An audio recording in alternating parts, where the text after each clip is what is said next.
unexpected off week for both of you guys. How disappointed were you to hear the game wouldn't be played, but then also, realizing the severity of the situation in North Carolina? What were both of your reactions and just thoughts on the situation? Prayers out to the people out in North Carolina. That's very unexpected for them. I didn't know that it would be that severe of a storm. But we were already prepared going into that game. We were excited, to play, App State, because that's an electric environment that I was ready to play in. But that ties into everything that Coach Krantz teaches me in terms of do not take any game for granted, because you never know when it's taken away from you. So real unfortunate, but we got to look at a lesson from anything it comes from. I believe it was another week of rest that we're able to get our bodies back right, and be able to prepare for our next opponent. Yeah, it was very disappointing. Just as a North Carolina native, just praying for Boone and everything with all the floods. Really, Asheville, North Carolina really got hit the worst in a way. Just me being a North Carolina native, we don't see stuff like that in North Carolina at all. So, yeah, it was heartbreaking and that. And just God has a plan for everything. So that it probably was a reason why that happened in a certain way. So, yeah, we prepped. We was happy to play App State. For me, I'm in North Carolina, so going back to play another North Carolina school is probably just one of the biggest things you want to do. But, hey, like I said, God has a plan for everything, and it was a reason probably why it happened. Do you have any family affected by this? No, I didn't have any family affected. I know I had some friends and stuff affected in Asheville, around that area. I know I had a friend. He posted his house got destroyed by a big old tree in a storm and all that, flooded and all that stuff. But I had a friend at App State, Amani Marshall. He's a running back. I made sure I stay updated with him. Anything he want, make sure if he needed anything, I was there to get it to him.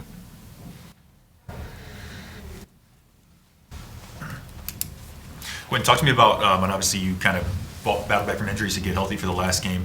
Billy stepped in and played really well in your absence. Talk to me about the connection that you two guys have.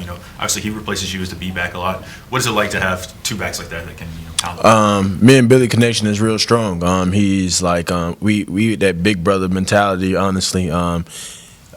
We always just talk about just how we could be one of the two best running backs in the country, and that's how we feel sometimes. Just to be that, and it's just we compete with each other each and every day. We know what type of skill set we are. We are two different running backs, and just having a Billy running back is just. Having Billy as a running back that is amazing. He's a different type of running back that brings a different type of game than I do.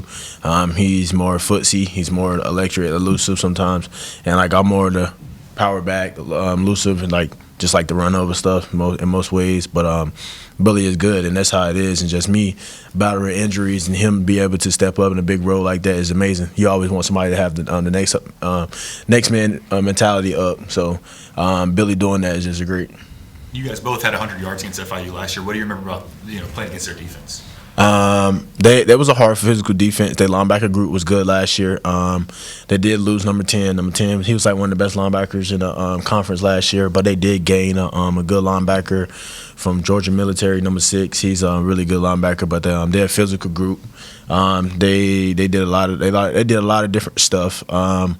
Their back end was good in certain ways, but we ran away with it just because we was a new team in the conference. They never probably seen that offense, so it might be different coming Tuesday or whatever they do. They have mixed up a lot of new stuff, so we'll see.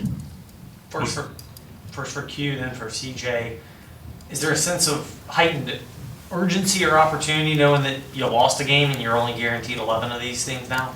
I'm not gonna say not really. Yeah, it was heartbroken that we couldn't play the game, but it's on to the next game. Can't let that sink in your head. You got to keep it going with your teammates and stuff, and with the coaches. They have to get us ready for the next game. You can't just rely back and still think about the old game. It just shows that the clock is ticking. Not every game is guaranteed, so just take every one and play with your best opportunity and believe that if you go into every game this could be my last game, you'll play with your best effort. So just take every game and play great. Q, what's the biggest difference you've seen in their defense? You said they switched some things up. Just to they switched the 3 down, 4 down a lot in different ways. They linebackers play more physical, blitzing wise, and different things. his secondary is pretty good coming out. I think they like coach was talking about earlier, they got like 10 picks in like first round games. So like their secondary has been like a lot of ball hawks and stuff. But they have picked up they blitz stuff. So just different stuff like that, just picking up on that stuff, and that's what they switched because they didn't blitz us that last year that much like that. But most teams really do that now since they pick up on our offense, so they try to blitz more. CJ, with their quarterback, how dangerous can he be? How tough is he to get to? Respect to him. He's been dominant since high school. I've heard about the guy since I was in high school in Miami. He's a Miami native. You know, I respect anybody from Miami because, you know, if you're from Miami, you got that dog in you. So big. I tip my hat to him. I respect him as a quarterback. You just know we got to come out there and just get ready to play because we don't want to give him an inch because he'll take a mile. So we'll just come out there and step on his throat. How are you guys going to navigate just having the one game in a month stretch, basically? You're going to have, obviously, you're all from ECU to the FIU game, and then off from the FIU game to the Kennesaw game, or excuse me, the Middle Tennessee game, or Kennesaw. What's that long break like for you guys? I feel like another spring, you know, with a bunch of practices and no game. But, you know, we should take this time to, you know, take our fundamental to the next level. I believe you could change your ways as a player with the big amount of break we have. You know, take time to get fresh. And, you know, when it's time to play, we should be very physical and ready to go. And just bouncing off that, just really trusting into our coaches, our strength and conditioning staff, and like nutrition staff and our training staff, just to keep us healthy in certain ways to get us ready for the games. And for both of you guys, I look at I did like a comparison of the stats of the first 4 games last year, first 4 games this year. Everything was better from last year, but you're not that far off. Like, you know, rushing, it might be one less rushing yard per carry, you know, one less sack at this time, you know, from a year ago. Do you guys feel like you're pretty close to where you were a year ago?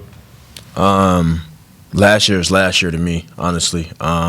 It's a new year. Really don't really like pertaining to all that, honestly. But it's a new team. Like, it's a new team. It's a new year. You can't say it's a new me because I'm the same person in a way. But I don't feel like it's a certain way. I just feel like I'm a better person when it comes to leading my team in a certain way, not just my skills and stuff now and all that.